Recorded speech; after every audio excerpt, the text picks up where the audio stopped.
अरे अक्कलकोटची किमयाच अशी आहे, इथे कुठल्याही ठिकाणी मस्तक टेकाल तिथे दत्त गुरूंचा वास असतो. म्हणून अनेक जण इथे यायला आतुर असतात. अरे आमची इच्छा असते प्रत्येकाने इथे यावं, पण ज्याच्या त्याच्या प्रारब्धानुसार आणि कर्मानुसार ज्याचं त्याचं येणं होतं.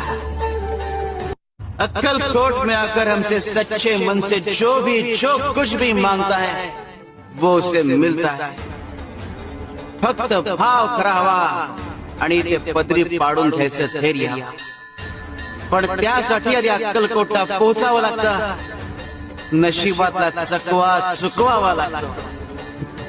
स्वामी, अक्कलकोट बद्दल खूप ऐकलं होतं, पण आज प्रत्यक्ष अनुभवलंय. खरंच या भूमीचं तेज शब्दात नाही सांगू शकत. अक्कलकोटचं महत्व फक्त ऐकून किंवा बघून कळत नाही, तर ते अनुभवावं लागतं. आम्ही तुझ्यावर प्रसन्न आहोत. तू या अक्कलकोट मध्ये राहून मनात कुठली इच्छा बाळा ती नक्की पूर्ण